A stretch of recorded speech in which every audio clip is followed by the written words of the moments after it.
Welcome once again. This is Sean for TightPoker.com, and we're doing another 10 no limit hand history session. This time with a guy named ToxicToffee 1, and we're going to take a look at some of his hands. He's a good guy, and he's got a pretty good foundation in terms of what he does at full ring.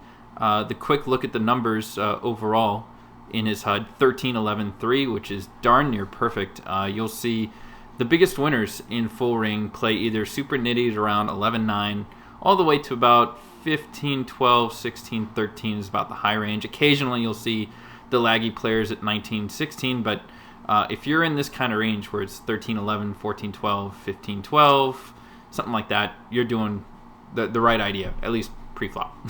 Post-flop is where most people lose their money. So let's just get into it, and the first hand here, King in the small blind. We get a fairly taggish player, raise, and now it's time for a squeeze for sure. And we see a pretty big raise size there. Would have, that's probably right on. I guess there's really no difference between 130 and 150 here, but that's just fine.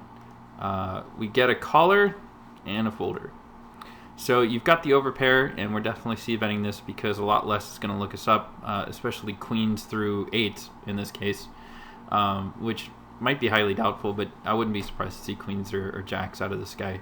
And if it's aces, it's really surprising because he really would have 4-bet you in this position. So you go ahead, and the c-bet size is much too small. Keep in mind, I know what you're trying to do. I mean, I used to do this myself, at least I'm guessing, that you're trying to make it really attractive for him to come in because you've got those two overs and a back door, and you just want him to keep in with hands like ace-king. But keep in mind, in a 3-bet pot like this, ace-king might just jam on you. So I'd just go ahead and make it $2.75 or even $3 because this 150 isn't going to be like, he looks like he's weak, I'm going to raise. Like this guy is passive. He's just going to play his cards. He really probably doesn't even care what you have. So he just flat calls, which again makes me think it's something like ace-king. Another 3 comes, and at this point, you're just looking to jam and get it in. Instead, you check. Again, not a big fan of that. And he bets. Now you got to jam, please. All right, and you do, which is fine. So you check raise. Maybe you had a specific read on this guy, which is fine. I don't imagine he goes away. And he shows you queens, just like I thought. And just so people know, I don't look at the results. I don't know what these people have before the hand. And so you get it in as a huge favorite, which is fine. And you for good measure, hit your boat on the river, which didn't really matter. But good job in terms of knowing your opponent to get it in. But I think you could have just saved yourself some steps here for next time and gotten it in on the flop. He would have gone for sure. Okay, we've got jacks on the button. Let's see what happens here. We get a limper. We get we only got 11 hands on him. I was going to say a loosey-goosey, but we really don't know quite what he's doing. But we are both deep. I am definitely in favor of 3-bet here, and that's just fine. Good bet sizing. So it looks like your 3-bet sizing and squeeze sizing is good. It's just that first hand, I don't quite know. We'll see. We'll pay attention to that in your play if c-bet sizing and turn play is something you need to focus on. And he 4-bets you. So, and this is a min 4-bet. So this just feels horrible. You've got jacks. And so what is anybody in the world, I mean, even a guy who's 45-27, but it's only 11 hands. I mean, what is he doing this with?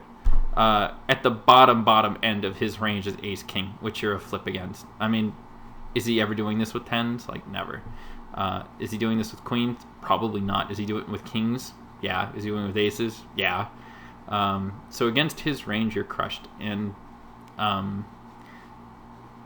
it's just, you're...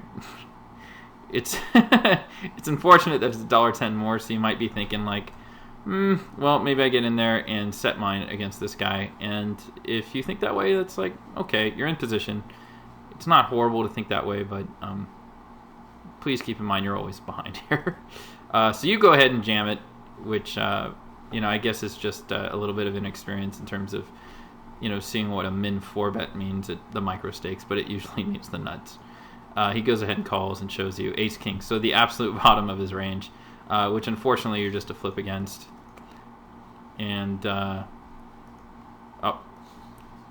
you didn't hold up. Okay, fair enough. Okay, here we go. And again, I got to put in the caveat: my analysis won't always be accurate and head on. I mean, I'm just getting to know the 10 no limit stakes again, since I never played there. When I made my first deposit, I actually started playing on 25 no limit, extremely short bankrolled, but now I know better. But in terms of what I do as a 100 no limit player, it's going to be a little bit different, and the advice I give you may not be 100% applicable. Like in the last hand where I just assumed a min 4-bet at the very least meant ace king suited, which we saw. But I really thought it was going to be aces. So interesting to note that. But we'll move forward with your queens here. Good raise 4 times, and we get a min 3-bet out of this guy. Okay.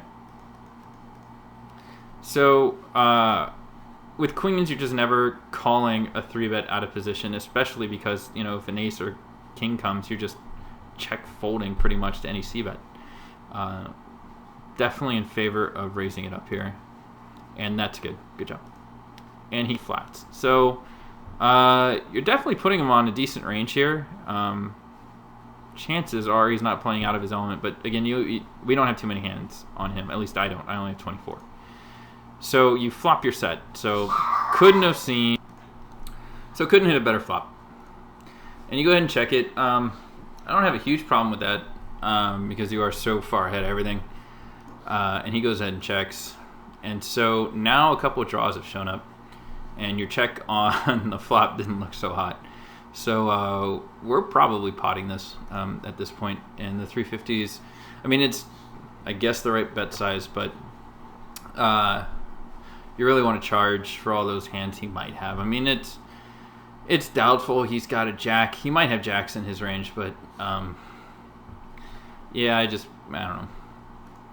So he calls, and another 10, which is great because you just boated up. So you're just getting it in, and you do, and that's fine. And he shows. Okay, I don't even know what that is. So good for you. I hope you enjoy free money. Nice hand. All right, deuces. Making the raise. I guess I like it.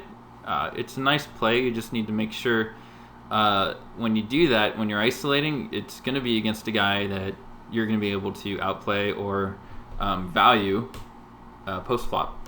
Now, the problem with this guy is that we have 200 hands on him, and he folds to a c-bet only 36%, and he never folds to a turn c-bet. We can see that from our HUD stats here. So I think with this guy, I'm just calling behind. I know it's not necessarily the maybe mainstream maneuver here, but my thinking is this. Your hand is most likely going to be in position here, even if you just call, because the button's a 10-5. If you raise, that's fine. You're probably going to be heads up against this guy. If you're heads up against this guy, yes, you are playing in position, but this guy's never going away, so unless you hit your set of twos, you're going to be in a lot of trouble. So let's see what happens. Everyone calls, which I guess is fine, and this it's funny, this guy limp folded, and he didn't expect a 51-28 to ever do that. So you do hit your set, which is great news. And the check, and definitely betting out. Buck is fine there, and called. So now you've boated up. I mean, unless he's got something ridiculous like ace-10, aces, tens, you're going to be good here. So yeah, just keep firing, and he calls again. And we're actually really hoping that he was on that flush draw, because now you're winning.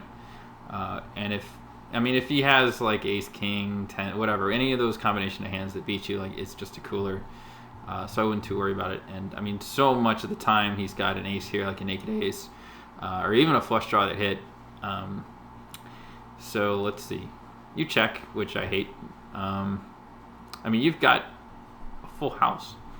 I don't see how you can check that on the river, unless you just had such a specific read that this guy always shoves every river if you check to him. So he bets out, and